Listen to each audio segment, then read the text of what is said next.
what I want to do this afternoon is to take you through the alchemical process in pictures, because they're so moving and so beautiful. And if you don't know them, I think you would appreciate them.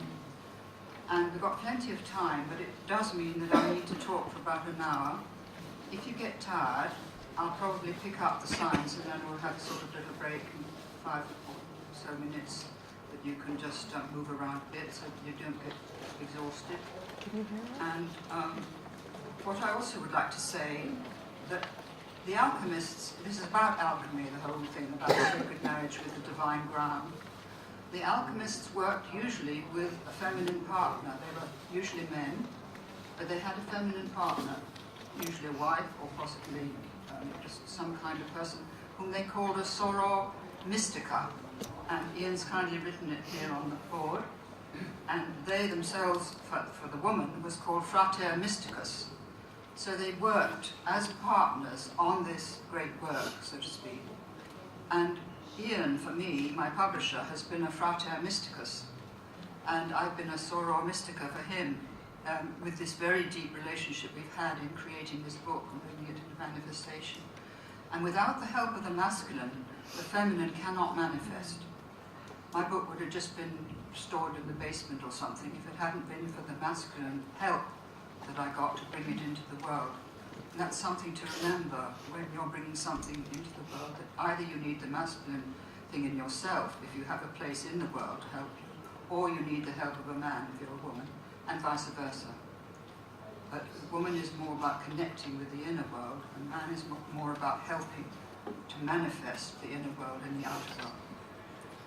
And second, I wanted to say that what each one of us does in the way of inner work has an effect on that field that I spoke to you about this morning, this soul that we're in. Every little thing that we do to help the planet, or to help each other, or to help bring up children, or to help create a good marriage, all that has an effect on the web. And because we're all connected, it lifts the whole thing eventually.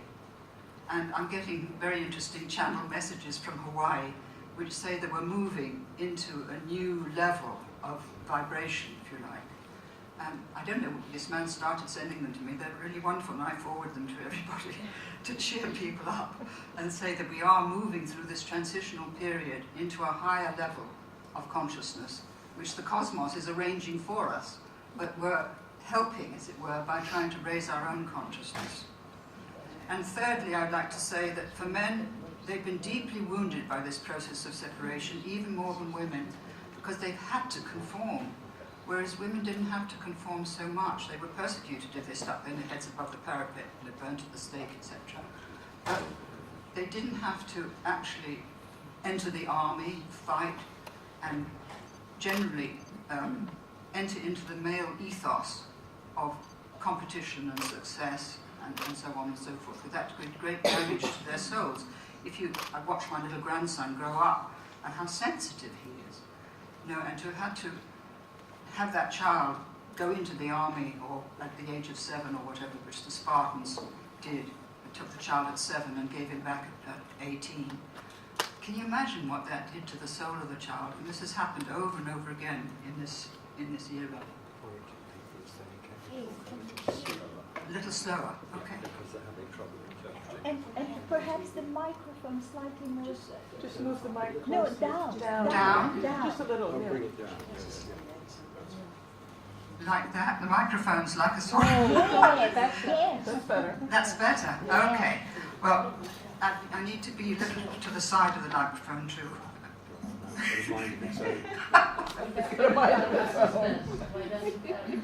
There, is that okay You now? have to hold it. It's the serpent. Right. There you go. Oh dear. Thank you. Now this is on. Okay, so now I'm going to start properly. So what is the dream of the cosmos? The cosmos that has brought us into being through an incredible evolutionary journey. I think its dream is for us to awaken to our cosmic origins and to know that we are cosmic beings, incarnated on this planet for a purpose, to know who we are and why we are here. And nobody's told us this for thousands of years. We've had to work it out on our own. And I think that's been very, very difficult.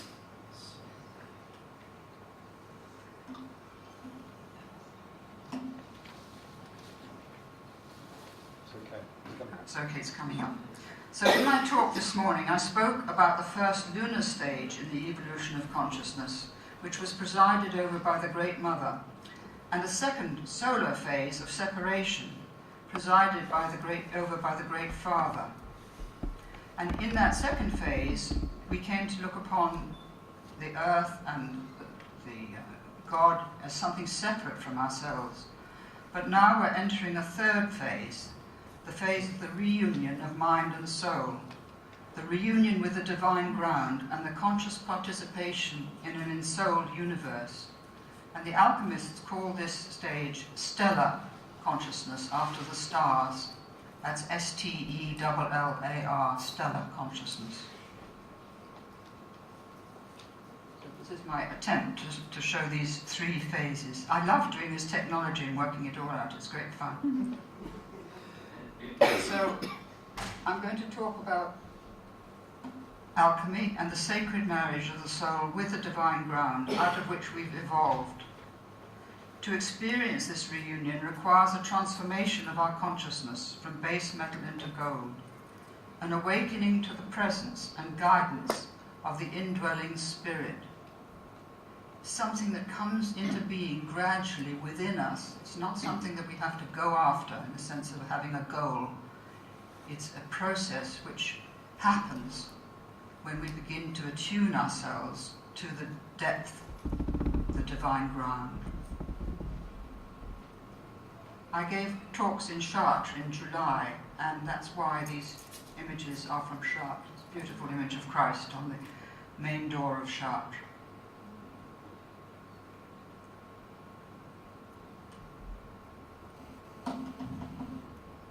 In the central portal of the western facade of Chartres, we see the figure of Christ contained within the mandorla or vesica piscis, and surrounded by the symbols of the four apostles that you can just see on the edges. He presents not only the image of a cosmic being who is incarnated on this planet to offer a path of reconnection to the divine ground, but an image of the sacredness of the whole of creation and the divinity that is present within each one of us, the fully awakened and enlightened man and woman we have the power to become, recovering our true identity as cosmic beings.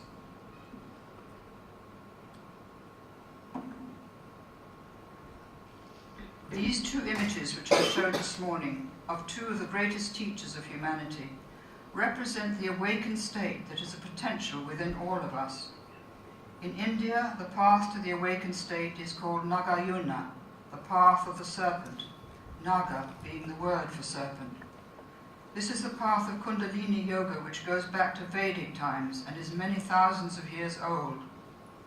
And this Buddhist sculpture from Thailand carries forward the ancient Vedic tradition of raising the immense creative power of instinct, known as the goddess Kundalini, from a state of unconsciousness to a state of fully awakened or illumined consciousness.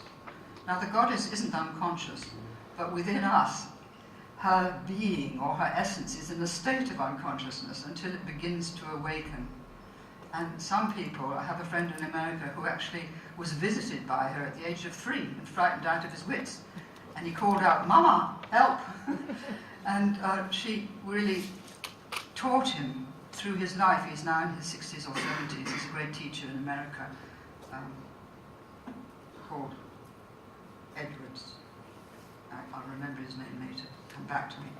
Anyway, this is how it works. It happens. When you're ready, that rises up. You don't have to force it. The teaching of Christ aimed to show the path to awakening that he himself embodied, as he's shown here, rising out of the tomb with the sleeping soldiers at his feet, who are unaware of what's happening over their heads. Now, we've had, since the beginning of civilization, we've had 5 concepts of spirit. First of all, we've had the idea that spirit is present in every aspect of the phenomenal world. And this was true of the Vedic culture of India and the lunar cultures of the Great Mother. In India, when you say Brahman is all, that is what it meant, that Brahman is present in every atom of life. Secondly, we've had spirit emanates from a divine source, a divine father and mother in the transcendent divine ground. And that is the teaching of Kabbalah. It's the spirit that emanates from a divine source until it creates the world we know and dwells within it as the Shekinah.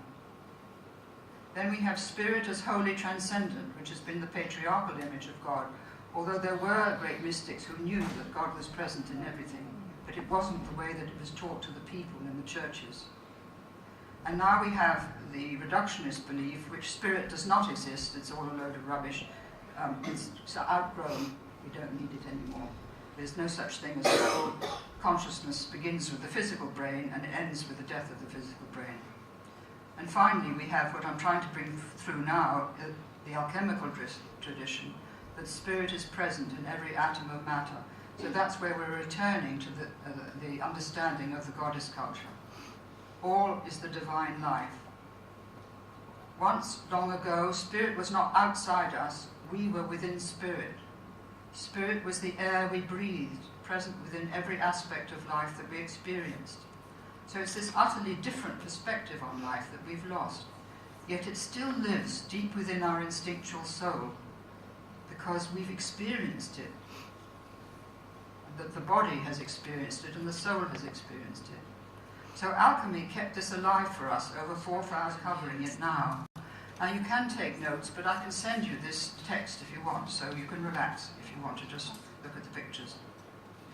Many years ago, I had a dream that led me to a new understanding of spirit, that spirit was present in all that we call life. I dreamt I was in a rocky wilderness, high up above the tree line in the Alps, and suddenly I heard a voice crying, "Help me, help me," and I looked around and could see no one. Then I looked down at my feet and realized the voice was coming from a small leather pouch lying on the ground. I picked it up and opened it, and inside there was a small stone, no bigger than that. This dream led me to alchemy and the idea of rescuing the neglected aspect of spirit that is hidden yet present within matter, nature, and ourselves. So as I said this morning, I'll just repeat now that I think we participate in a cosmic consciousness or intelligence which is co-inherent with every particle of our being and every particle of matter. God or spirit or divine mind is not something transcendent to ourselves. We are at the very heart of it. And I think this is one of the great revelations of our time, that it's waiting discovery both in nature and ourselves. And we have the extraordinary responsibility of helping spirit to become conscious in this material level of reality. This is our task. This is the teaching of the great wise teachers that have come to this planet to help us. Although the gradient for the increase of consciousness in humanity is so slow and arduous, we are all participating in and contributing to a stupendous cosmic great work. Because this planet is only one. Apparently other planets have completed their evolution and they're waiting to see whether this one makes it or not. That's a fascinating idea. So this is something the alchemists understood, and it was the foundation of all their work.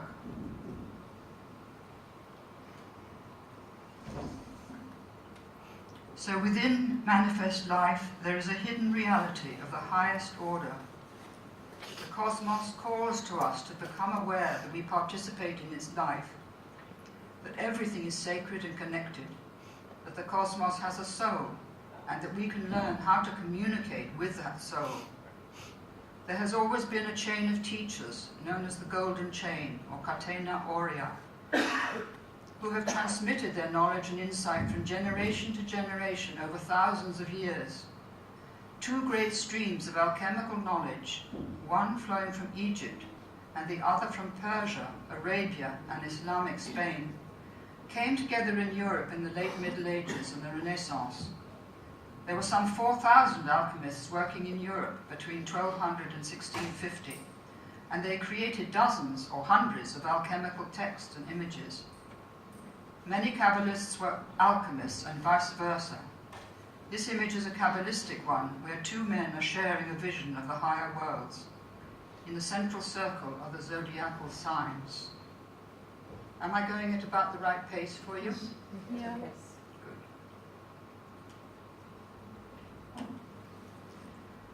So the alchemist said that hidden within man there exists a heavenly and divine light, which cannot be placed in man from without, but must emerge from within.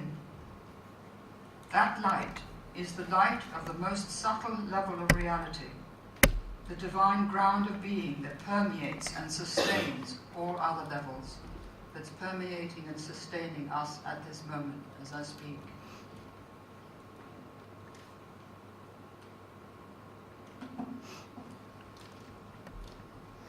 And they said, our gold is not the common gold. There are two categories in this art, namely seeing with the eye and understanding with the heart. And this is the hidden stone, which is fitly called a gift of God. And this divine stone is the heart and tincture of gold, which the philosophers seek. So we have to combine two ways of consciousness, seeing with the eye and understanding with the heart. And connecting to the heart is one of the most important necessities at this present time. And at the end I'll teach you an exercise which is actually in my book, which helps to calm any nervous tension. So this is the treasure that Western civilization has ignored or overlooked. The great work of alchemy tells us that we have our source in the starry ground of the cosmos, that we are literally star life in every cell of our being. The whole of cosmic and planetary evolution is an alchemical process, an ongoing process of creation, destruction and transformation, of dissolution and regeneration, or disintegration and integration, as we've heard here. The cosmos calls to us to be aware that we participate in its life, that everything is connected, one life, one source, one spirit. It heals the deep wound in the human soul that has come into being because of the sense of alienation, loneliness, and separation from the divine. It tells us who we are and why we are here. There's tremendous loneliness in the world today. People are separated, often marriages are breaking up, children are distressed by those broken marriages. And everyone is lonely because there's nobody to speak to about these things at this depth. Apparently there are 30 million people in Europe who take antidepressants. Alchemy is called the royal art. Each one of us carries latent within us the royal value, the greater, finer, more complete or whole person we are capable of becoming, symbolized by the mysterious stone or gold of the alchemists. Alchemy is a process of revelation, incarnation, illumination, and transfiguration. And this is the meaning of the vision of the Grail. Do you remember the Grail Knights who went on the quest in the Middle Ages? And only a few of them, Galahad and Percival, I think, actually saw the Grail. But this was what they were going in search of, and this is what they were guided towards. And this was the great vision of the feminine, actually. That is what the Grail is. Alchemy is the science of transmuting the base metal of the pre-conscious soul into the gold of the awakened soul that is reunited with its cosmic ground.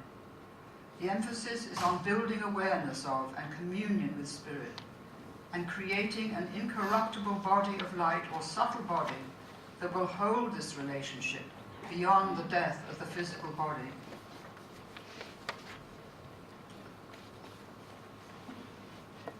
Now, alchemy and Kabbalah kept alive the idea that spirit is present in nature, as I've said before.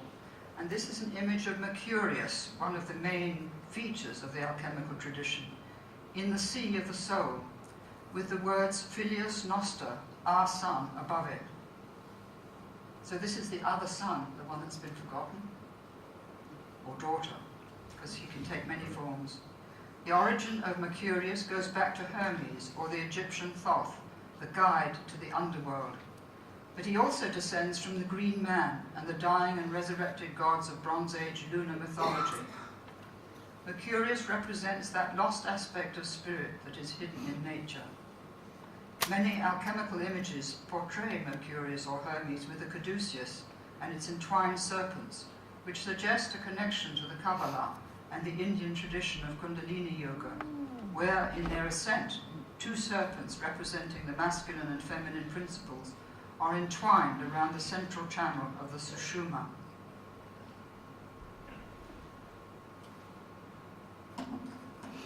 I love this picture, it's one of my favorites. There's the alchemist following in the footsteps of nature. Alchemy flows beneath the surface of Western civilization like a river of gold, preserving its images for us so that we might one day understand our presence on this planet better than we do. Here is an image of the alchemist following in the footsteps of nature, holding in his hand a lantern which signifies the light of insight, and wearing special goggles, perhaps to see in the darkness of the unknown. I will show you many other images, some of them exquisitely beautiful. So the great work of alchemy is about recovering the lost lunar sense of participatory awareness, the lost instinctive feeling of relationship with all planetary and cosmic life. It is about reanimating the poetic vision, the imaginative sensibility that once connected us to nature and the cosmos. At the same time, it's about growing into our unique individuality, differentiating ourselves, often painfully, from the values that presently control the political and religious life of humanity, living from a totally different perspective on life, without seeing oneself as superior to other people or forcing one's views upon them.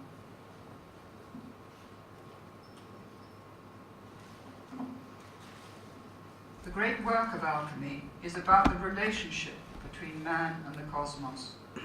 It's about the creation of an immortal body of light, the integration of body, soul and spirit, and the conscious reunion with the unus mundus, or the divine ground of being.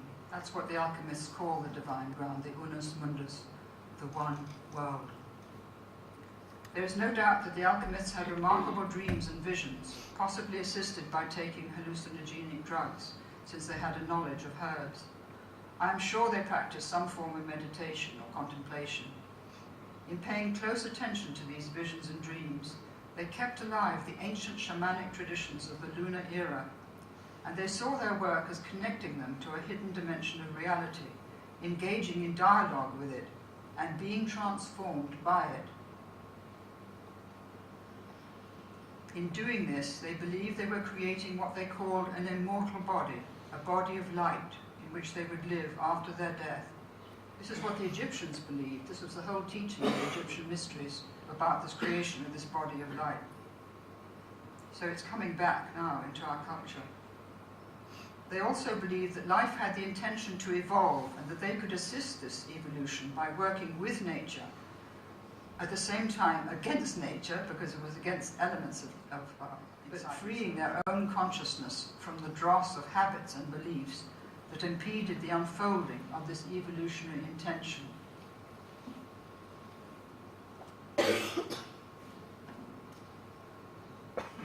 Alchemy is not merely an art or science to teach metallic transmutation, so much as a true and solid science that teaches how to know the center of all things, which in the divine language is called the spirit of life. That's a quotation. Alchemy is a gradual process of attunement to the hidden dimension of spirit. As I said earlier, we see only the physical universe and what lies within the invisible 96% that we don't see. That painting is by my husband, and it's one of his most wonderful paintings. He's been a frater mysticus to me, because without his foundation I could never have done this work. He was there, absolutely solid, very practical and helpful around the house, mending electrical things and all that kind of thing. But he was wonderful, wonderful support. And we've been married for 54 years. What is his name? Robin. Robin.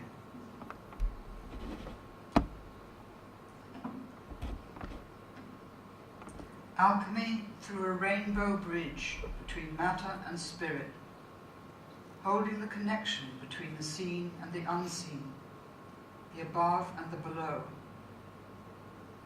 So the alchemist said, "Whoever shall make the hidden manifest knoweth the whole work."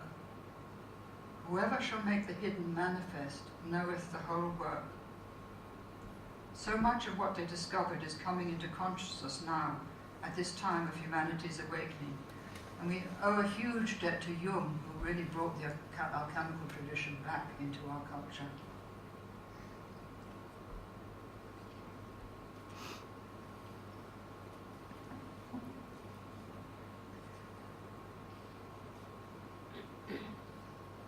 Where Christianity taught that the Redeemer is outside us, and that our ultimate redemption as Christians has been assured by Christ's sacrificial death, alchemy taught that the alchemist can become the redeemer or rescuer of the lost aspect of spirit hidden within himself and nature, working with spirit to accomplish its awakening within him. This gives great significance to the individual, since the divine drama of redemption is consummated in and through us. It is an awesome and heroic task, and a very great mystery. Each one of us carries the mystery of the incarnation of spirit in this dimension. Alchemy is a sacred rite of unification, an opus divinum, which ultimately reveals or brings to birth the innate divinity of man and woman, and indeed of all life.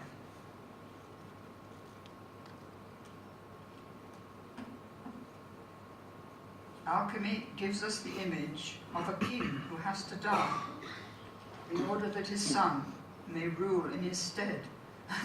There are quite a few images like this of poor king being put to death either by poison or by sweating it out in bed, or by being whopped on the head by all these people.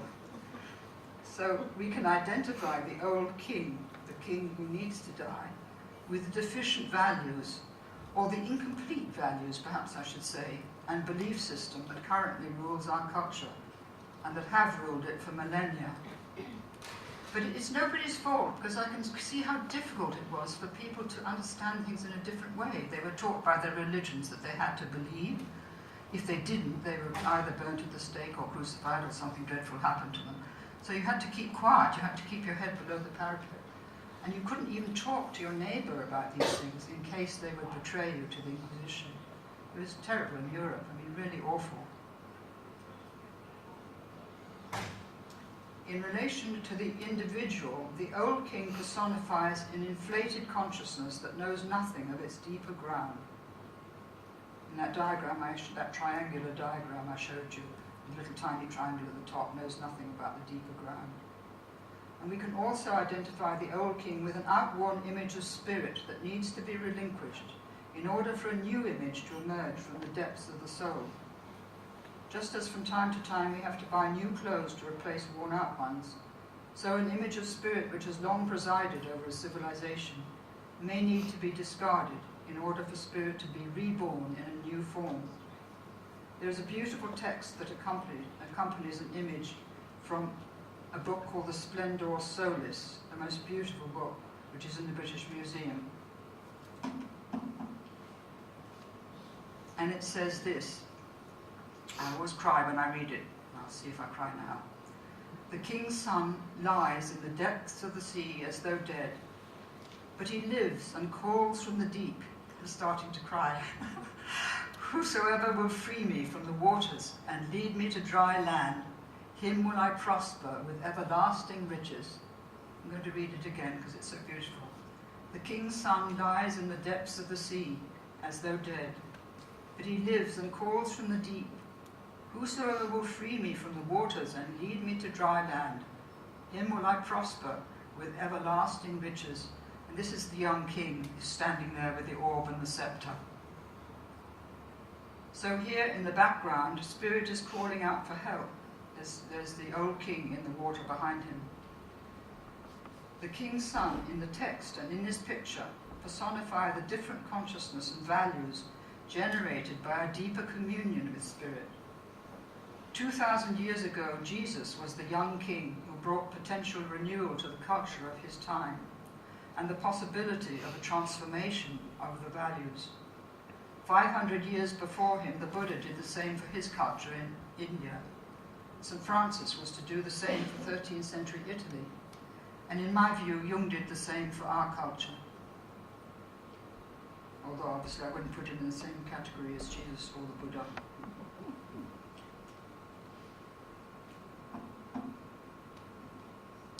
So the 7 themes and tasks of alchemy describe the process of death and renewal. And this was also the theme of the great lunar myths of the Bronze Age. The myth of Isis and Osiris, the myth of Inanna and her descent into the underworld and her return, the myth of Ishtar going in search of her son Tammuz in the underworld. And as these women brought their sons back to life, or their husbands back to life, so the earth was regenerated. That was the meaning of these great myths. And they'll come through in a few images I'm going to show you. So these tasks are the descent into the underworld and the return. That was in Inanna, the great myth of Inanna's descent. The struggle with a superhuman adversary, a serpent or dragon or monster. And that was the theme of many of the Greek myths, Hercules, Theseus, and the Minotaur.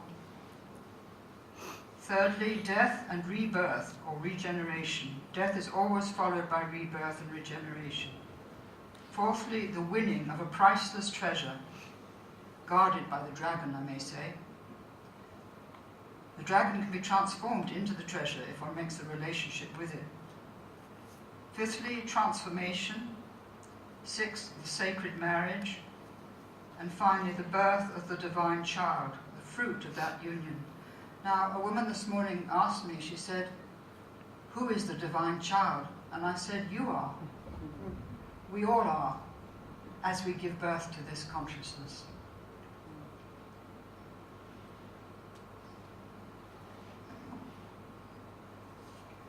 So those are the 7 themes, the 7 themes of alchemy. And these are the 7 tasks of alchemy. Rescue of the aspect of spirit that is lost in matter. The process of transformation involved in this rescue. The death of the old king and queen, that's the old dissociated or separated consciousness. The birth of the young king and queen, which is the new integrated solar and lunar consciousness. The union of the 2 natures in the form of the hermaphrodite. The conscious union of body, soul, and spirit. And finally, the reunion with what the alchemists call the unus mundus, the divine ground.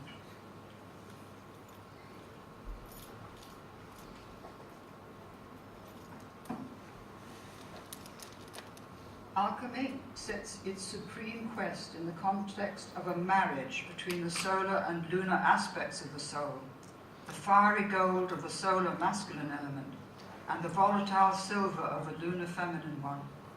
A union between our head and our heart, between our rational consciousness focused through thinking and our instinctive consciousness focused through the heart, through intuition and feeling.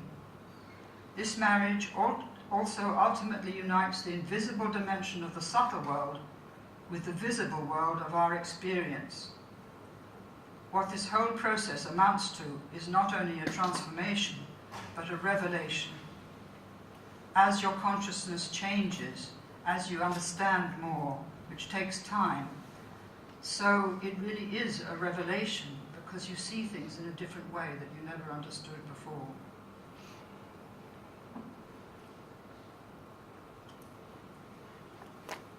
This is a beautiful saying by an alchemist called Ruland the lexicographer, who said, "Imagination is the star in man, the celestial and super-celestial body." And I think it's that element in us that can connect with the imagination, with that ground or field of soul that I was talking about this morning. It's something that can be cultivated. It exists within us, but we can help it to develop by cultivating a relationship with it. For the alchemist, the imagination is much more than a faculty. It's a psychic reality, a subtle body or field that we tune into when we create from the deepest level. It is like another dimension which interpenetrates our dimension and interacts with it. It seems to act as a bridge between the visible and invisible worlds, and it seems to be the very ground of our consciousness, like the something which underlies the physical reality we perceive with our five senses, yet cannot be perceived by them, although it can be sensed by them. I call it cosmic soul. Are you okay for sort of listening and you're not too tired and everything's all right? Yes. Okay. I'm about halfway through of what I want to present, really. So the lesser work we come to now is the creation of the white stone or rose. The rose is terribly important as a symbol in alchemy, as you'll see as we go on. Alchemy defines 3 and sometimes 4 stages in the great work of transforming the soul and bringing forth the stone or gold. This process is circulatory and continuous and moves through different phases over and over again. You don't get to the goal like that. You go round and then you go back to the beginning, and like those children's games, that Monopoly, where you have to go back to square one and start again. The whole process is about the slow expansion of consciousness, about deepening our connection with the subtle field of the soul. The stages of the lesser work are governed by fire and water, the transformative fire and the cleansing, clarifying waters of the soul. And these are the details that I'll show you now of this first stage of alchemy.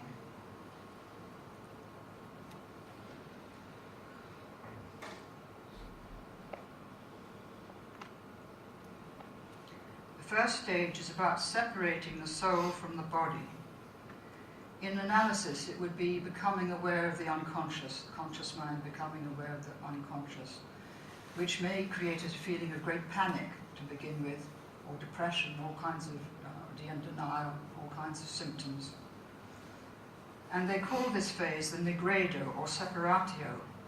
It's a phase of death and dissolution as the ego gives up its power and its hegemony. There's often a recurring depression, which they call the blackness, blacker than black. And I've had depression all my life, but I realize it's actually my means of connection with the depths. If I didn't have that, I'd be up here sort of swanning around. But it's actually pulled me down. I've had to go into the depths in order to understand what is depressed. And if you think of nature, she is depressed. Cosmos might be depressed, and we carry that in us because we're part of it.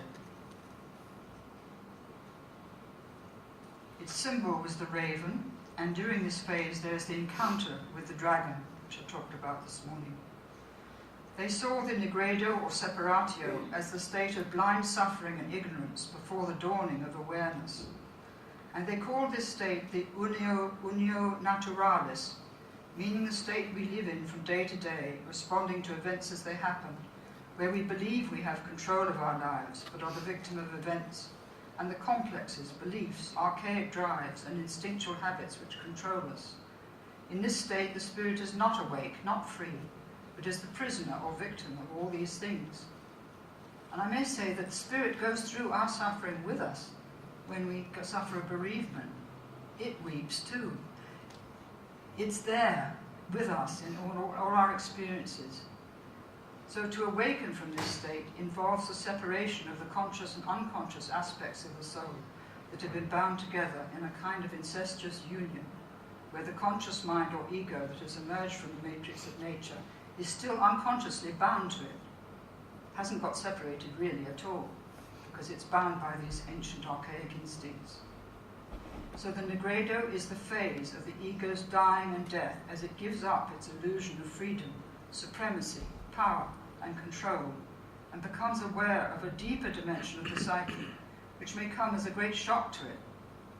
It also involves the encounter with the dragon, or the primordial soul that I talked about today, making it conscious, making a relationship with it. Separatio involves conflict and suffering, denial and bewilderment. The original sense of the oneness of our being is split into two. Yet paradoxically, this work of differentiation is the first stage of reuniting the conscious solar aspect of the psyche with the instinctual lunar aspect, reuniting thinking with feeling.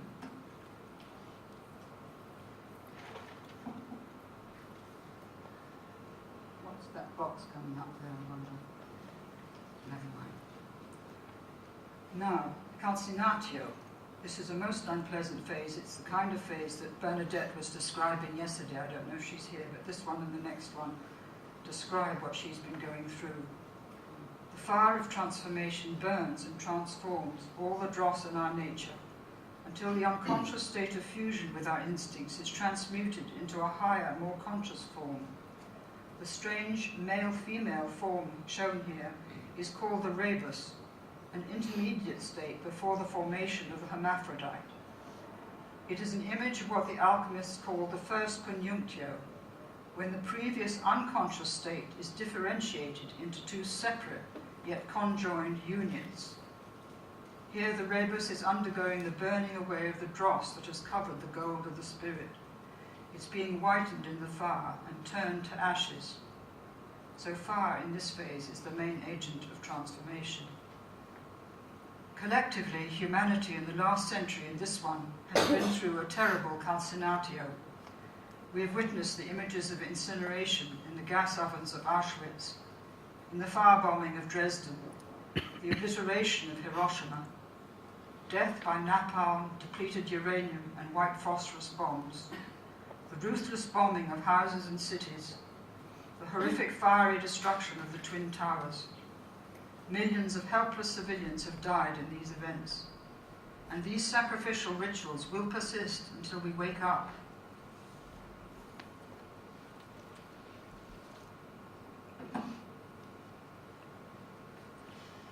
No new life can arise without the death of the old, the alchemist said.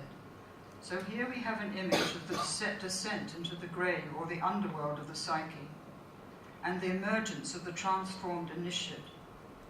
We see the sowing of the seeds that will be transformed into the green shoots of regeneration. This image takes us back to Egypt and the annual return of the dismembered god Osiris in the form of the wheat that grew from the mud deposited on the banks of the Nile. So these images endured for 2,000 or 3,000 years to come up in alchemy. It's quite amazing, really. I can't go too much into the detail, I'm afraid. Now here we have a graphic image of beheading and dismembering. A man holding a sword and a golden severed head standing in front of a dismembered body. And this again takes us back to the lunar myths of death and regeneration, and to the mysteries of Egypt and the dismemberment and regeneration of Osiris. So we can know that after that experience of dismemberment, there will be regeneration. Dismemberment is an image of letting go of old beliefs and changing the patterns of behavior in which the life spirit has been imprisoned, entangled, or buried. It's about undoing the structure we find ourselves in, the adaptation to our culture, its beliefs and its values. Psychic growth is a very painful process for the ego or the conscious mind, and this image of dismemberment reflects it. But again you see the beautiful border around the edge, which symbolizes bringing oneself into relationship with nature and the flowering of nature within us. The melancholia and suffering of the alchemists is also the anguish of spirit itself, undergoing the travail and pain of sacrifice and transformation. The spirit, as I said, suffers with us in the agonizing experiences of our own lives, because we are part of spirit. Both we and spirit are participating in a cosmic passion play.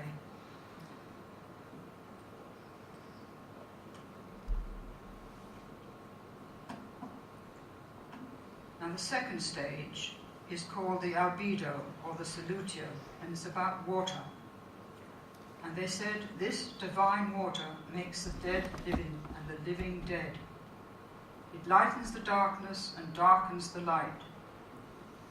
And it's about the opening of the heart in analysis, the beginning of getting in touch with feeling, the shedding of many tears, melting of fridges and icebergs and frozen water. Those sort of dreams come up in this stage. But at the same time, it's about the dawning of illumination, insight and wisdom. And the symbols of this phase are the queen, moonlight, the white stone or rose, the lily, the dove, and the swan, all white birds. And that takes us back to the goddess. I've been able to give you all the images that go with the goddess culture, but the dove and the bird were one of the most important. In 25,000 years, the bird was the messenger of the goddess. So the albedo is the phase of baptism or immersion in the watery womb of the soul. It's a process of washing, cleansing, purifying, seeing more clearly. It's the dawning of the light of insight and wisdom. They compared this stage to the gradual whitening of the sky after the darkness of night, and also to the moon or moonlight. It's a sort of gentle light that's beginning to dawn. It's about the awakening of the feminine lunar principle, the awakening of the heart, of compassion for oneself and for the world. I remember when I watched the terrible exodus from Kosovo with all those people trying to get into the train, women about to give birth, and that's when my heart opened, because I couldn't bear the suffering. So that was in 1999, and I remember the feeling of just something bursting inside me. So it's about dissolving rigid, fixed beliefs, melting the snow and ice of frozen feelings. Now, I've been in analysis for 22 years and thought my feelings were thoroughly out there. I really had to, they were hitting me like a bash in the chest, really. So feeling is released like a fountain from the depths of the soul and seeks expression in life in some form. In this phase comes the discovery of unknown potential, gifts, possibilities, softness, fluidity, relatedness, compassion. Many tears are shed. It's about integrating the shadow, both the latent and unknown creative aspects of the shadow and the destructive aspects that are results of the deep wounds to the heart. So it's all about inner transformation. I may say it's terribly difficult for men to get in touch with their feelings because they've been taught for so long that they can't do that. It's simply not acceptable. Thank you. There's my frater mysticus helping me. Where was I? Yeah, man in the tub.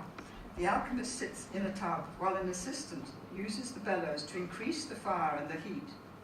The dove of the Holy Spirit rests on his head. Water washes, cleanses, renews. Fire burns, purifies, transmutes. By these processes, the primal matter of our psychic life is refined and cleansed and rendered more subtle and translucent to the ground of spirit. By these methods, the quintessential gold of the spirit emerges from beneath the rust or verdigris that has accrued to it over the millennia of human evolution. The passionate intensity of devotion to the work is the fire that transforms, the fire deriving from spirit itself. Here's my favorite image, drawing the dark man out of the mud. In another image from this exquisite book, Splendor Solis, a dark man carrying in his limbs the three colors of the alchemical process, the black, white, and red, emerges from the black mud of the Negredo. He is greeted by a woman who has white wings and a crown and a star on her head. She is divine wisdom, or Sophia, who is the guiding presence for the alchemists. She holds the red robe which symbolizes the Rubido, or final stage of alchemy, and a new, regenerated consciousness. Her yellow sleeve hints at the gold of the final stage. All around this painting are the flowers and animals that are part of the divine unity of life. And this image also goes back to the Egyptian mysteries of Osiris, reborn as the grain from the mud deposited by the Nile. The feminine image of divine wisdom as the Holy Spirit is the presiding image of alchemy. The origin of this may come from the goddess cultures of the lunar era, or from the wisdom texts of the Bible, which are in the Apocrypha, where wisdom speaks as the Holy Spirit and offers the bread of understanding and the water of wisdom to man. The feminine archetype at its highest level has always been associated with nature and with soul, not soul in a personal sense, but soul as the great cosmic sea of being. The alchemists kept alive this ancient concept of soul and took the image of divine wisdom as their guide. They knew her to be a living force, an active presence, pouring out the waters of love and illumination onto humanity. Alchemists who were Kabbalists knew her as the Shekinah, the bride of God, and the hidden divine ground of all life. I just spent a couple of minutes explaining about the Shekinah because she is the bride of the divine Godhead, as it were, but she descends through all the planes of reality, through all the invisible dimensions, until she comes to this world, and she dwells in this world as the ground of it, the ground of all our individual souls. And all our souls are sparks of her divine being. And she will gather up all these sparks and take them back with her when the mission is accomplished, so to speak. She'll take them back with her to the divine ground. I think it's the most marvelous image of the balance between the masculine and the feminine. And in the image of the tree of life, you have the two columns, the left and the right, the masculine and the feminine. But you have the central column, which is the union of the two. And the center of that column is Tifereth, the heart center. For many centuries, in a European culture that was deeply repressive of the soul and the feminine, alchemy and Kabbalah secretly carried the image of this disowned aspect of the divine. Perhaps this is why Marie-Louise von France says in her introduction to an alchemical text called the Aurora Consorgens, alchemy lays upon man the task and confers upon him the dignity of rescuing the hidden feminine aspect of God from imprisonment in matter and of reuniting her with the manifest masculine deity. When the alchemists painted these extraordinary and beautiful images, they were working hand in hand with spirit to fix spirit in this dimension of experience with the very considerable artistic skills they had. I'm sure that all of you who are artists or writers will know this, because the very act of devotion to this work, communicating with the subtle field of the soul, wondering how to express things, wondering how to make something beautiful, developed their insight. And this is how the white stone and the lunar queen was constellated within them. Now we come to the lunar queen. The end of the first phase and the formation of the white stone is illustrated by the retort holding the white lunar queen, illuminated by the sun. In this image at the top, Mercury sits in a chariot drawn by two cocks, who herald the coming of the dawn. The matter that is being transmuted has now reached a stage of fixation that no fire of passion, or the dragon coming up, can destroy. Below, there is a scene showing the flourishing of the arts and sciences. So matter has been raised through the first stage of the Negredo and the albedo to a state where it can become the vehicle for the emergence or incarnation of spirit. Part of the work of the albedo is to redeem the body, healing the split between mind and body, becoming aware of the atrocious suffering inflicted on the body throughout the solar era. Think of the destruction of the body in war, quite apart from the Inquisition and the burning of anybody. Nobody's thought that the body is sacred. The origin of all negative projections onto the body is the belief that since the body has to die, it must be contaminated by sin, therefore it's somehow worthless. A colossal work of healing and transformation is asked for here in order for the body and matter to be recognized as sacred as the living expression and vehicle of spirit. When you think of the miracle of the body and of how everything is coordinated, how it all works together, this organism, not a mechanism, but an organism, it's just amazing, really. And so much is being discovered now about from science about the brain and the body. And those of you who know Candace Pert's work will know that she said there's no mind and body, it's body-mind. I've got to pause for a drink.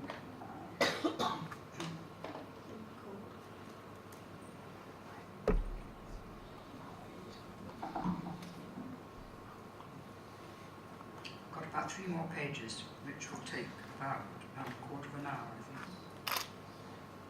Reaching ever deeper into the heart of their psychic life that was reflected in the mirror of their retort, the alchemists began to see the unity of everything, how the ground of everything is spirit. They saw that matter was not dead, inert. They felt the aliveness of matter and worked to extricate the spirit hidden within it, entered into dialogue with it, and wept with wonder and amazement at what they discovered and understood. Their growing insight worked a profound transformation of their consciousness, an illumination of their understanding. Little by little, they wrote, and from day to day, he will perceive with his mental eyes and with the greatest joy some sparks of divine illumination. So now we come to the greater work, the Rubido.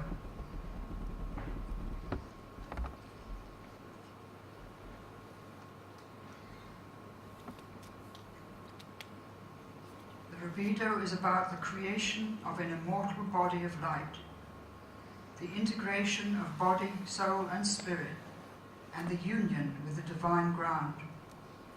And its symbols are the red stone or rose, the divine elixir, the flower of immortality, the quintessential gold, and the phoenix. And the young king symbolizes the illumined consciousness, which is the red tincture, the stone or universal medicine that can heal all afflictions. The powers that can impede or destroy the work have been overcome. I don't know how many of you have had a critical inner voice in your life, but that's one of the things that gets overcome with time and is actually transformed into a helper, because it's only habit, and it's fear, and it's survival instincts. And if you make a friend of it and say, now, that's enough, I need your help, no more criticism. It takes time, but it does work in the end, because I had a very, very critical element. He was actually trying to stab me, and I had a dream that he was... So I was sitting in bed writing with a golden pen, and this man was coming up behind me, up the wall, with a dagger in his hand, and he was going to stab me in my back. And that was the negative animus that I've had to overcome in order to be able to create and to write. Otherwise, he said, what you're doing is rubbish. Rubbish. Who's going to read your book? You'll never find a publisher. Anyway, I mustn't lose my place. Reaching ever deeper into the heart of the sun. No, I've read that, sorry. The creation, the young king symbolized the illumined consciousness, which is the red tincture stone or universal medicine that can heal all afflictions, destroy the powers that overcome. Here Luna, riding in a chariot above, has brought about forth the fixed red tincture, the universal healing medicine, symbolized by the figure of the young king, who stands on an inverted moon and is illumined by the golden rays of the sun. The white lunar soul that had been carefully prepared is now tinctured with the gold of the rising sun.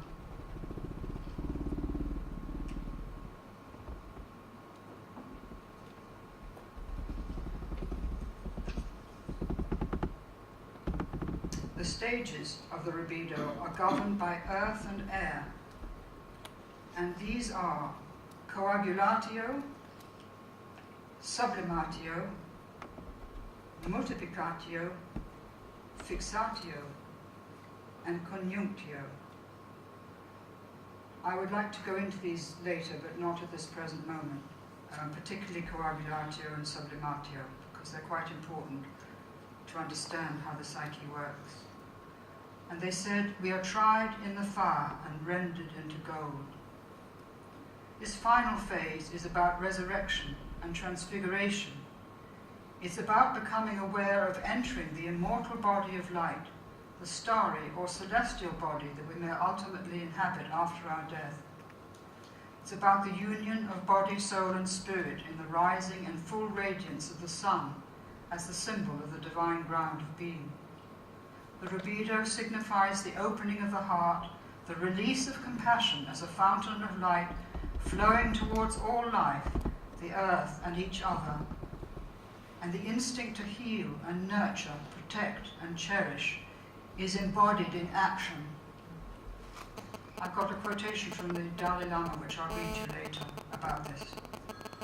The alchemists likened this final stage to the resurrection and reddening of the sky as the sun rises to the zenith, irradiating and warming the earth. Red gold is the colour of the Rubido, and the red rose and red stones are symbols of the completion of the great work.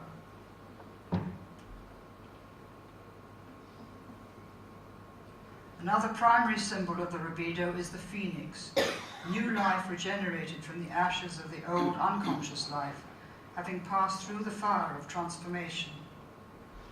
The final stage signifies the awakening to awareness of spirit as guide and companion within the illumined soul. This is something that can be cultivated within us, the guide and companion that Jung called the self. Other symbols of the completed work are the quintessential gold, the divine elixir, the flower of immortality, the heavenly balsam, the perfume of flowers, and the celestial blue colour, which is the colour of the Shekinah.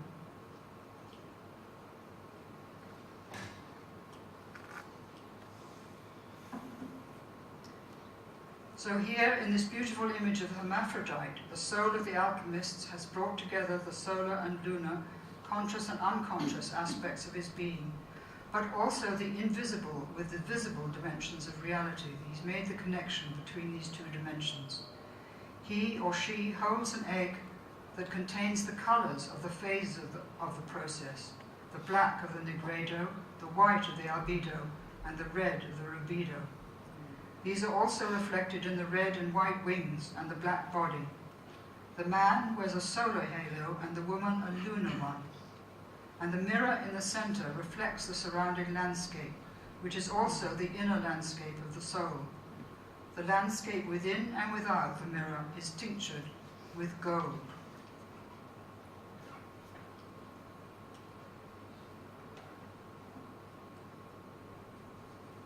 And here is an image of the alchemical wedding of the solar king and lunar queen, another image of the hermaphrodite. Note the dragon, whose energy feeds into and through the stones that they stand on. Note also the two trees with suns and moons, which could represent the two columns or pillars either side of the central pillar of the tree of life in Kabbalah. As they watch the matter of their own psychic life transform in the mirror of the alchemical retort, the alchemists experienced the immense mystery of what they were witnessing.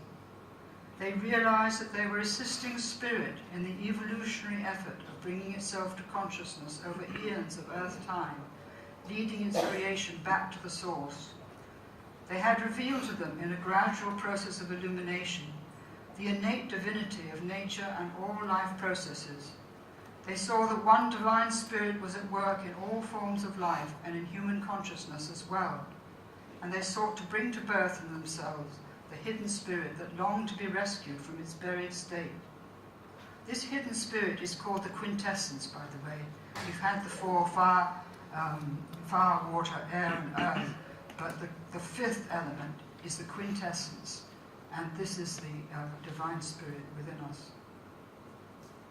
In accomplishing this double act of redemption, they became the sons of divine wisdom, inheritors of the true philosophical gold, and they became the ministers, not the masters of the stone, their lives illumined and guided by the Holy Spirit, eternally pouring forth the water of life.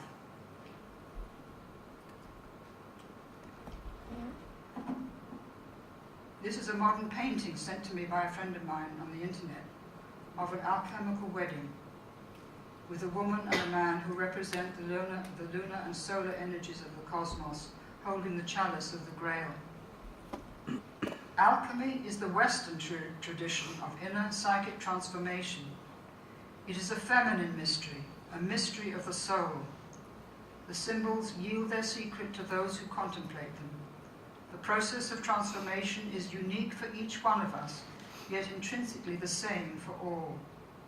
This is the slow creation of the wondrous stone, the vision of the Holy Grail, the healing with the alchemical gold. This invisible yet immanent Holy Spirit is the flow of life in our veins, the flux and flow of our thoughts, the power of our instincts, the miracle of our bodily processes, and the creative genius of our imagination. It is the blazing revelation of the divinity of life in the reunion of body, soul, and spirit, and the service of that life with whatever creative gifts it has bestowed on us. The gradual creation of the treasure is an experience of great suffering and sacrifice on the one hand, and illumination, wonder, and inexpressible joy on the other, as the light of the unified consciousness dawns. Someone spoke of sacrifice this morning, and there is sacrifice, and as she said, but the sacrifice is a willing one, it's a giving, and we have to give up something in order for this thing to come into being. You have to devote your life to it. You have to give up probably your social life, which I had to, and the poor husband suffered. But things are getting better now.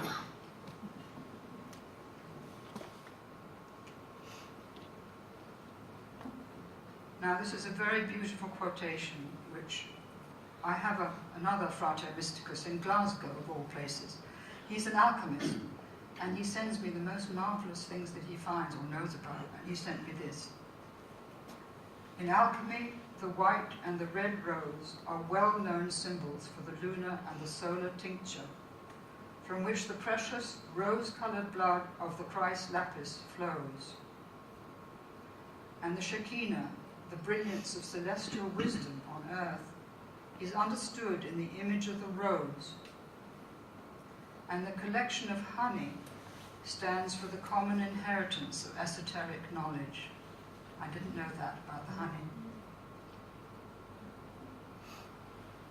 So I'm just getting near the end now. So in this image we see Sol and Luna as glorified bodies surrounded by a circle of stars. The small circle symbolizes the completed stone. The square symbolizes the completion of the 4 stages and the ability of the healing power of the stone to manifest in the world. This is the meaning of squaring the circle. The large triangle signifies the union of the Trinity of body, soul, and spirit. And the circle of stars signifies the connection to the cosmic ground. As a triune whole, Sol and Luna are united in the sacred marriage with the divine ground of being.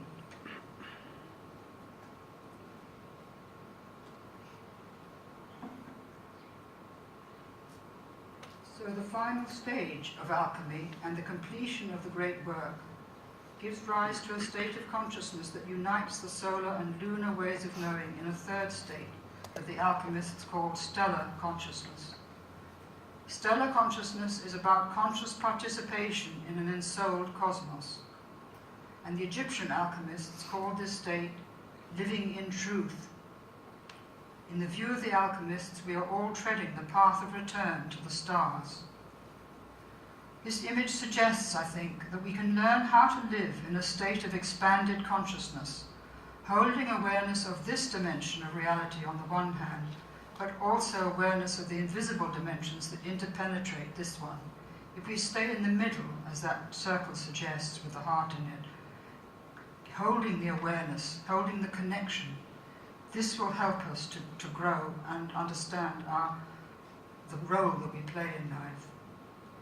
To return to the ground from which we have come, so completing our evolutionary journey on this planet, and bringing the consciousness of the planet with us, is one of the most exciting quests that I can imagine. and to discover that spirit, so long projected onto a God remote from ourselves and creation, is the quintessential consciousness which is awaiting discovery, both in nature and ourselves, is one of the greatest revelations that it is possible to experience. The other revelation, no less overwhelming, is that we have the extraordinary privilege of helping this divine consciousness to achieve its evolutionary goal. No one, the alchemist said, may accomplish this work except through humility and love. In awakening to our soul, in discovering how to relate to it, heal its wounds and listen to its guidance, receive its dreams and reflect on its visions, that conscious marriage with the ground of life, which I believe is the tremendous destiny of the human race. Because at the quantum level we are all connected, when thousands of us begin to change our consciousness, as many thousands are now, millions are affected, and I believe we can heal the terrible errors our beliefs have created. We can choose whether to continue in those beliefs or to live and act from a different relationship with life. As we do so, we would begin to align ourselves with the luminous ground of reality. Our minds would serve the deepest longing of our hearts and the deepest wisdom of our soul. We would transmit the light and love flowing from this ground to the world. We would define a new image of what it means to be human, no longer as a fallen species in need of redemption by a saviour, but an awakened species aware of a new and responsible role as the servant of this planet. We would know who we are and why we were here, and we would begin to live the dream of the cosmos. So that is the end of my talk, and we can all kind of relax now, I think, and take a break. And then I would not want to go into the coagulatio and answer any questions that you may have.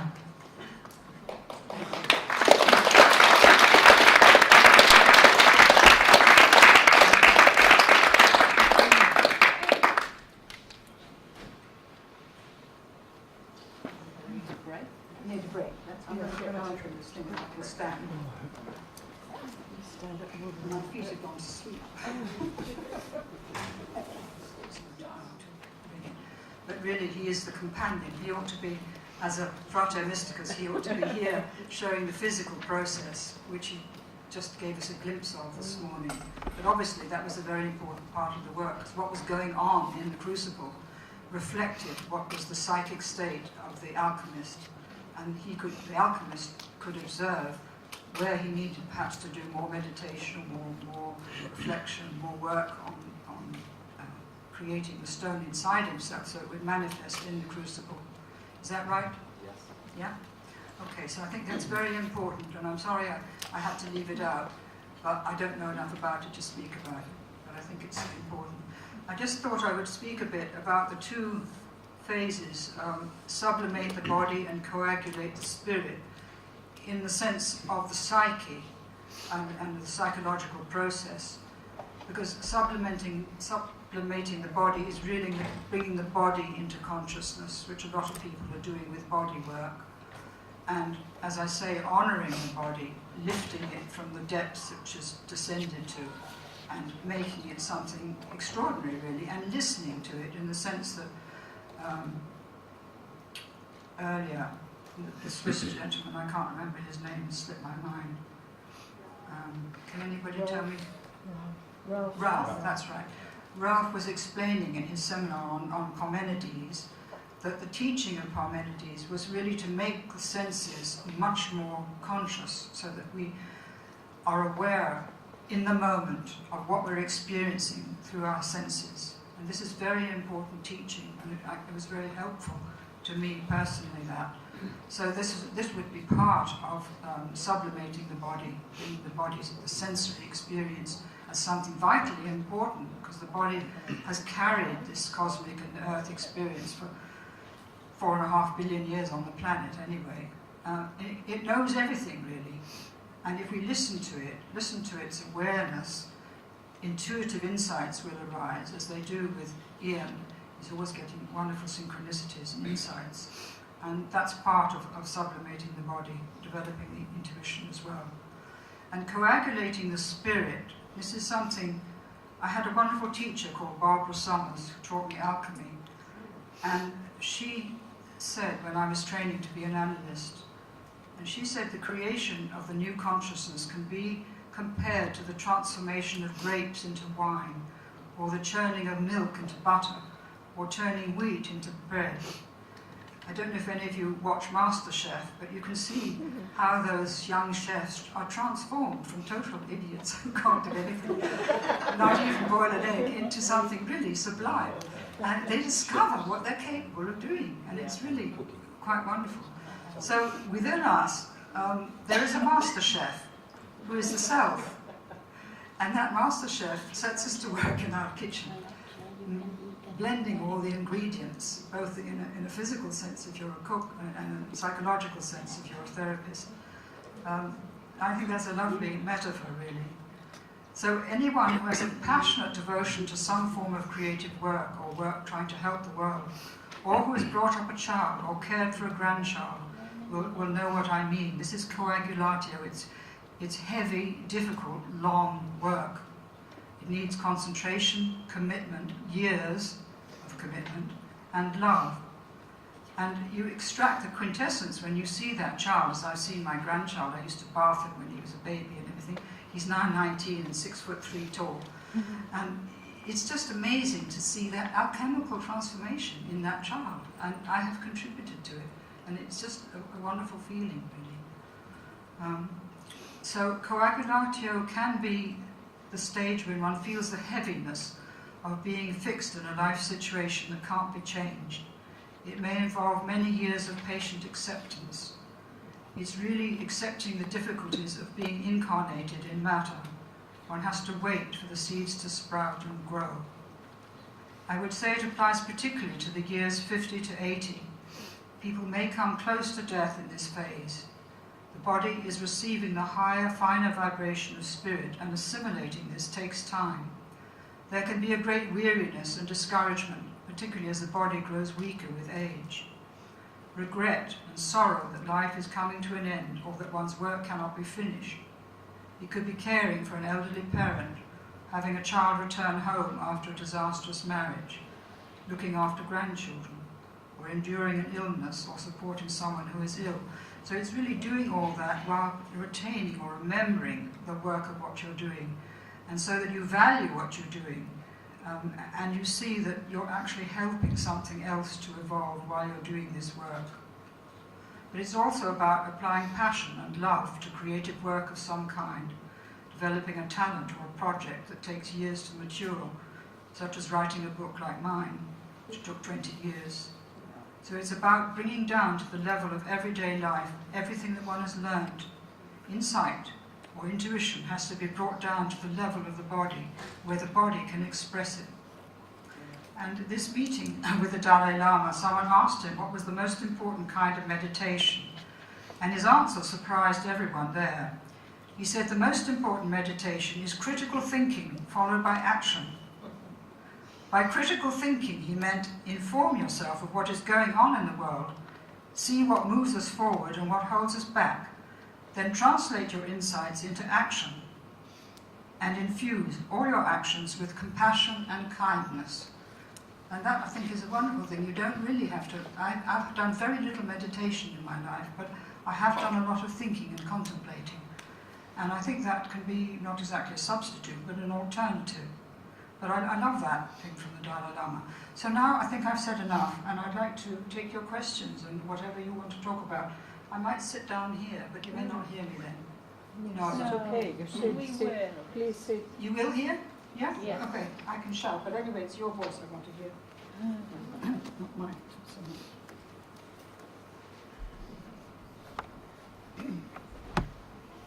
Who'd like to start?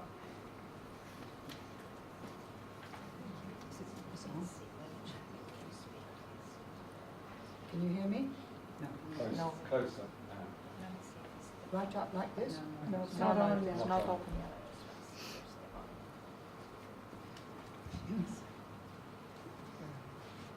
Okay, now? Yes, that's Yes. better. Yeah, lovely. All right. Anybody like to ask anything? Just Yeah. there is a piece of paper coming round. If you want the text for Anne's talk, please put your email clearly on it, okay? And we'll make sure that you get that sent to you. Thank you. Now, Thank you. any questions? You must have some. Don't be afraid. Exhausted. I just very quick, because Anne, you mentioned you were going to show us some alchemical photos. Did you? We covered them already? Yeah. Okay, all right. I thought maybe there was something in addition to that. No, that's what it Okay, is. all right. Thank you. Thank you very, very much for this presentation and for the one this morning. Absolutely beautiful.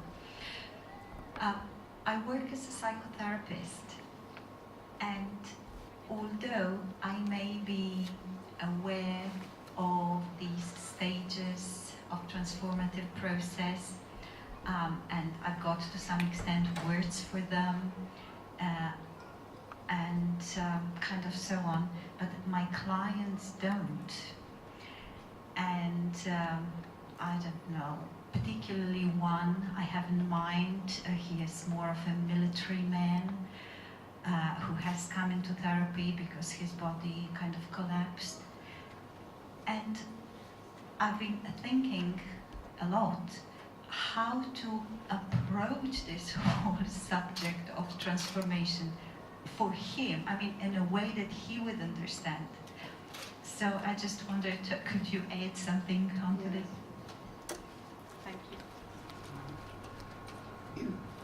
I think that when you're with your client, if you can be aware that there's a field between you, the field will bring up what really needs to be addressed, or what is blocking him, or what is causing him to not be able to transform, so to speak. You just have to wait. Some people, you cannot do it. You can't speak of these things at all. And you just have to be very receptive, gentle, compassionate, and hold that field between you. And that is really the what Jung called the transcendent function comes into working when you can do that consciously. That's all I can really tell you, because each person will be different. Victor, did you want to say something?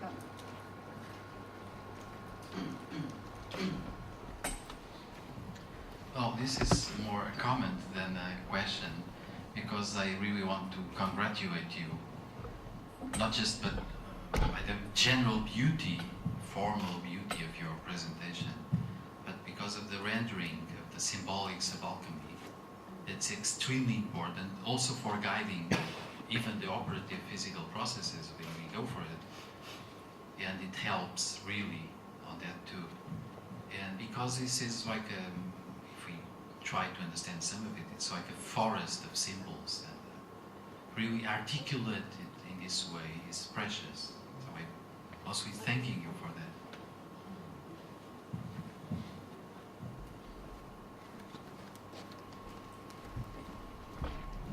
Can you say something, please, about the multiplicatio phase?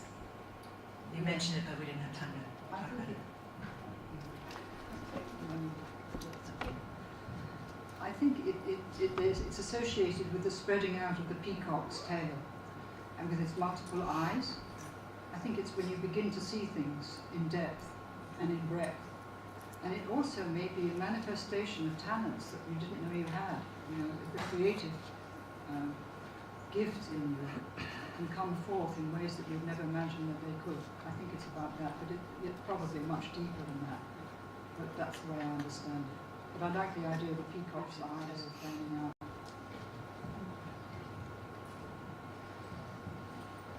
Could I just answer that? I think for me personally, the cauda pavonis, the peacock's tail, that multiplication of colour, sometimes it's becoming conscious of actually what we've already been doing all of our lives.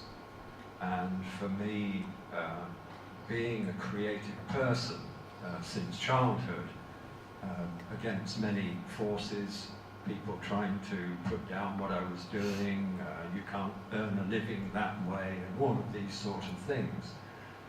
But then being able to look back and suddenly at a stage of my own alchemical journey, realizing that actually I had been manifesting all of that in my life through my music and art and other creative ways, that I think it's sometimes we don't actually realize that this is a process that's ongoing and happening within us. And if I may just share, I suppose for people who choose to come back as male gender this lifetime, I think it holds other difficulties, and maybe that's why there's only 2 or 3 perfunctory males in the room and the rest of you are women. Because for males this subject can be quite difficult to understand, because obviously we're not brought up to be creative, we're taught to be cerebral, and that is very difficult to overcome, and appreciate that actually we carry that essence with us. And I would just ask, if you haven't seen the cover of Lindy's book that I published for her, the naked figure of the female tied to the tree, with the knight coming to look as if he's rescuing her, we could perhaps equate that to Bluebeard, the story of Bluebeard, and the feminine being carried along, and really at the end knowing that she's going to end up in the room with all the other dead bodies, and suddenly, oh yes, I have a masculine side. And in the story she calls her brothers and they come and chase Bluebeard away. But if you look at that knight, he's a very tentative knight, and that's what appealed to me about that figure, because he actually looks as if he could be the male about to release his femininity, and he does look worried. And so I think we have to be patient with the male of the species, if you like, at this time, because it is very difficult for us to be able to accept all that alchemy really means. But I have to say I'm very blessed with having met Anne and being able to work on this book in an alchemical way. So thank you. Okay, I want to thank you again, because that's the most inspired and enlightened what you bring to us, and I believe you are the missing link of transpersonal, and we just reclaim this through you.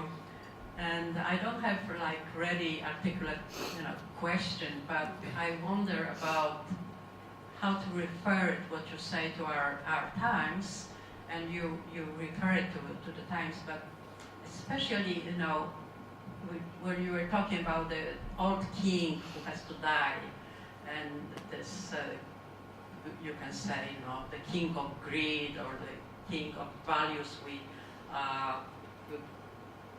brought to this world, which are destructive. And from this, death, the divine child is born. How could you relate this to, to the modern man who is in between, these values of, of dying the old values, the old system, the old order, and the new, new child is being born from us, as I understand, from our flesh and blood and essence, right? How would you just...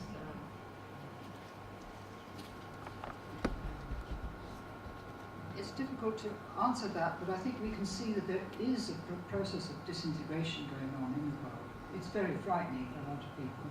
And because of the European Union, for instance, in Europe, there have been terrible suffering, unemployment, poverty, real breakdown, which I don't think was necessary.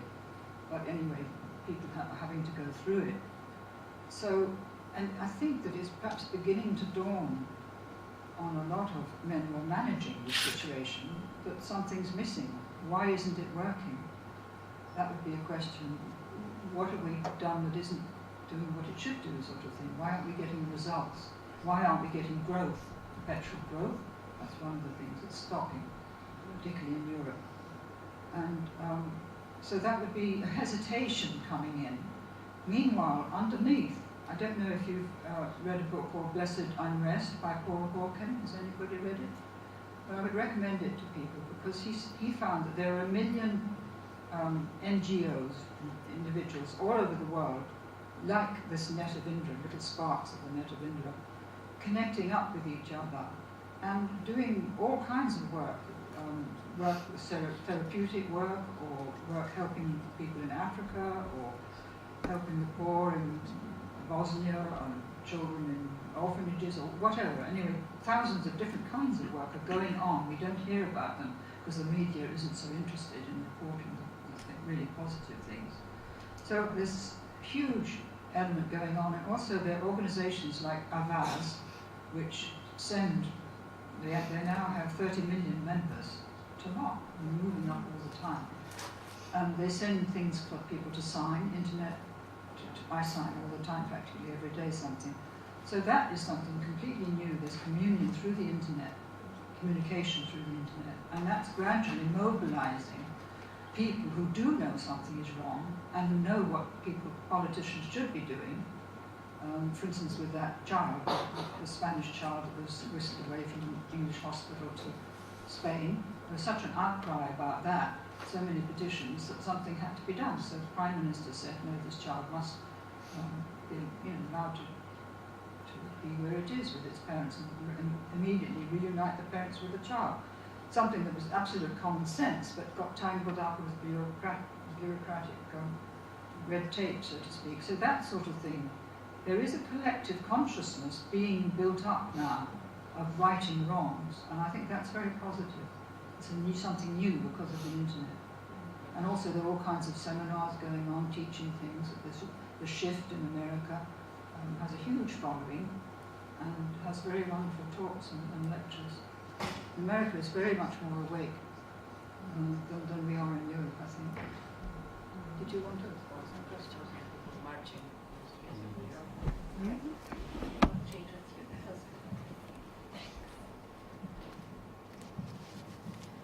Thank you. That was this morning and this afternoon were extremely inspiring. I think I found what I was looking for in this conference in the things that you said and what it crystallized in terms of this question I've been having for many years about the feminine and materiality, and the way you brought these themes together was extremely important for me, so I'm very grateful for that.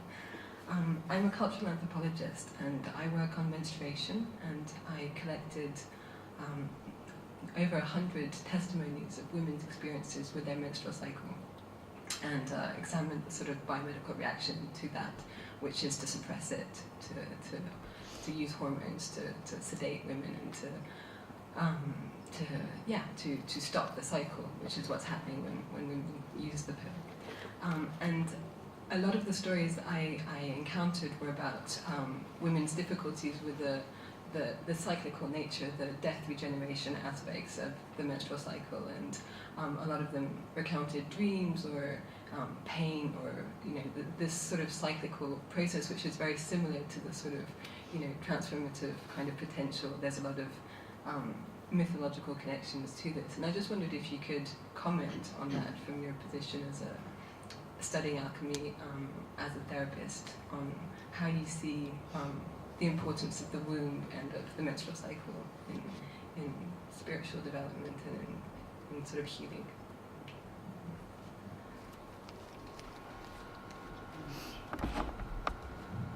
Well, I think that what you've just said is part, trying to suppress the menstrual cycle is part of the control, treating the body as mechanism instead of organism, not listening to it, trying to manipulate it. And it's very much part of the medical profession, I think, in America. Not so much here, I don't think, in Europe. But it's increasing. And, of course, the menstruation, this is what terrified men. In the early Christian fathers, they were terrified of the blood because it I can't go into the details, but anyway, there's a deep taboo on that, as I'm sure you know about, and women have probably played into that unconsciously by trying to control their bodies, and maybe their bodies may rebel in some form, they may get ill because of this, because it's unnatural and it's wrong to try and break the cycle, so to speak. I really can't say much more than that, except that I would go on collecting these things. It could make a very interesting study. Okay. You've got 10 more minutes.